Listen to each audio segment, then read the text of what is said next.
Remis de cette agression qui, il y a 8 jours à peine, a bien failli lui coûter la vie, Claude François commence dès le dimanche 3 juillet 1977 sa traditionnelle tournée d'été. Jusqu'au premier jour de septembre, la star va se produire dans plus de 25 villes. Bref, 2 mois de grand délire scénique au cours desquels, bien entendu, les Claudettes sont de la fête, tout comme le chanteur débutant, Sheik, invité à faire la première partie des concerts. À chacune de ses apparitions sur scène, Claude François provoque de véritables scènes d'hystérie. Des moments d'adoration intense sous des chapiteaux surchauffés ou des théâtres de plein air trop petits. Toujours à l'affût de nouveaux tempos et sous l'influence de Claude Carrère, il décide de préparer cet été-là son prochain 30 cm à la mode disco. Une musique qui commence à déferler sur toute l'Europe. Et c'est justement pendant cette tournée d'été 1977 que va se créer la ligne mélodique de la chanson Magnolia Forever. La naissance de cette chanson se fera au téléphone, entre le domicile de Jean-Pierre Bourter, en région parisienne, et une chambre de l'hôtel du Palais de Biarritz, où se trouve Clo-Clo. Le compositeur Jean-Pierre Bourter est au piano. Il est attentif au rythme que lui donne Claude François en tapant sur le bois du lit à l'autre bout du fil.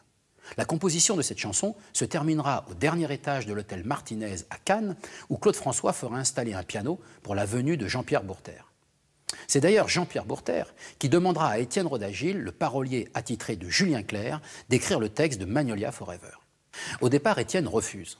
Il trouve Claude François aux antipodes de son style habituel. Jean-Pierre insiste.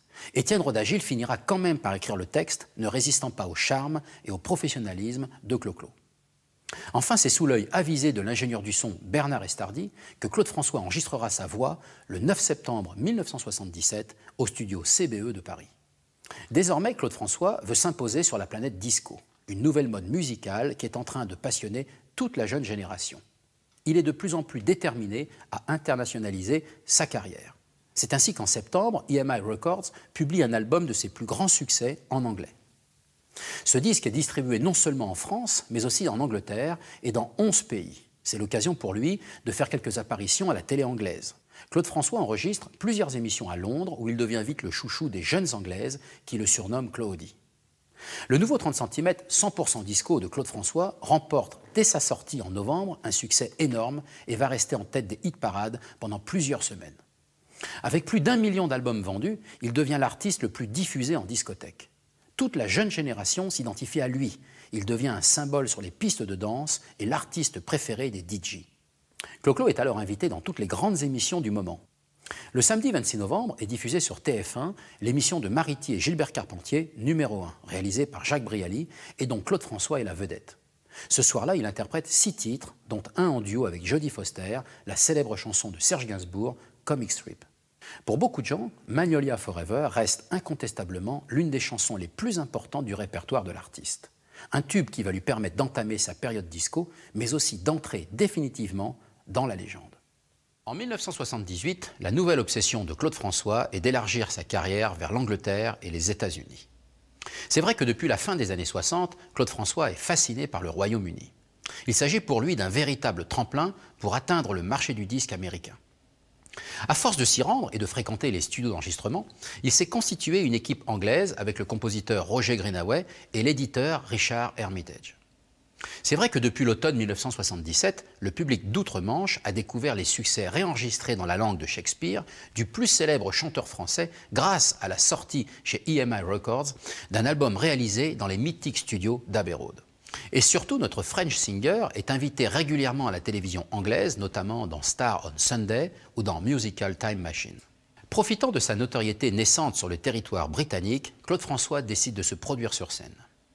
Et il ne choisit pas n'importe quelle salle, puisque pour son premier concert londonien, il opte pour le Royal Albert Hall, une salle de légende où se sont déjà produites des stars planétaires comme les Beatles ou Frank Sinatra.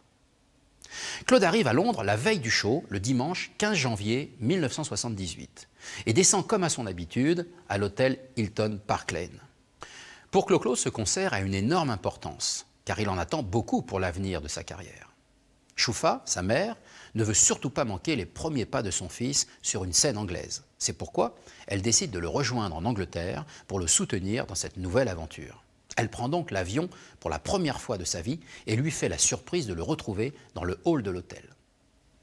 Comme tous les artistes anglo-saxons, Claude François prépare son show minutieusement. Dans les heures qui précèdent sa venue sur scène, il répète avec les Claudettes les nombreuses chorégraphies du spectacle afin de ne rien laisser au hasard. Pour célébrer l'événement, les caméras de la BBC, accompagnées de son présentateur vedette, sont venues filmer les coulisses et la préparation de ce premier rendez-vous avec le public anglais. Claude ne néglige pas ses efforts pour être au top niveau. Pas question non plus de lésiner sur les moyens. Sur scène, celui que les jeunes Anglaises surnomment Claudie s'entoure de 14 musiciens, de 7 choristes et de 6 Claudettes. Par sécurité, il demande l'aide d'un prompteur qui, pour l'anecdote, tombera en panne au début du spectacle ce soir-là. Vêtu d'un lumineux et éclatant costume bleu, et après une longue introduction musicale, Claude François apparaît donc sur scène à 19h30 le lundi 16 janvier 1978. Il commence bien sûr son spectacle avec sa chanson fétiche qui a fait le tour du monde, My Way. Le succès est tel qu'il doit rechanter ce titre une deuxième fois. Puis, pendant près de 2 heures, il mène son show à la perfection pour le plus grand plaisir des 6000 fans présents dans la salle. Il virevolte, il enchaîne les refrains en anglais avant de quitter la scène après 8 rappels. De retour dans sa loge, Claude est épuisé mais ravi d'avoir gagné son pari. Le lendemain, la presse anglaise est unanime pour vanter les mérites et les qualités scéniques du chanteur. Et pour lui, la voie de l'Amérique est ouverte. De retour en France et à la demande de Monique Lemarcy, directrice des programmes de RTL, Claude François accepte de participer le mercredi 18 janvier 1978 à l'émission La Grande Parade, diffusée en direct de 11h à 13h sur RTL, présentée par Michel Drucker. Ce jour-là, la célèbre émission de radio se déroule sous la fameuse bulle RTL installée place Bellecour à Lyon. Durant l'émission, Claude François, accompagné de Dany, Prisca, Julie et Sandra, ses fidèles Claudettes, enchaîne les chorégraphies sur des tubes du moment, Toi et le soleil, Je vais à Rio, Magnolia Forever. Et en solo, il interprète une chanson inédite, face B de son dernier 45 tours, qui a pour titre « Et je t'aime tellement ». Également, et selon la tradition dans cette émission, Clo-Clo se plie à la règle de chanter 2 chansons qui ne font pas partie de son répertoire. La tactique du gendarme de Bourvil et Le pénitencier de Johnny Hallyday. La séquence sera filmée par RTL Télévision et diffusée quelques jours plus tard dans le cadre de l'émission La Bonne Franquette. Pour Claude François, Lyon est une ville à part, le berceau de la famille François. Au confluent du Rhône et de la Saône, Lyon s'étale majestueusement entre les 2 fleuves. C'est dans cette ville qu'est né et a grandi le grand-père de Claude François. Adolphe, un brillant polytechnicien qui a construit sa vie en Égypte en participant à la formidable aventure technologique de l'époque, le percement du canal de Suez. En souvenir de cet ancêtre, Claude garde pour la ville de Lyon un attachement tout particulier et aime y revenir. C'est ainsi qu'en 1978, il y revient une 2e fois, le vendredi 24 février, pour y donner un concert qui sera, hélas, le dernier de sa carrière et, curiosité du destin, le dernier de sa vie. Le rendez-vous est très attendu par le public lyonnais, toujours très chaleureux avec celui qui est un peu l'enfant du pays. Claude François connaît bien le Palais d'Hiver de Lyon. C'est une salle qu'il affectionne particulièrement. Le directeur du lieu, un certain Roger Lamour, le sait et n'hésite pas à l'inviter régulièrement depuis le début de sa carrière.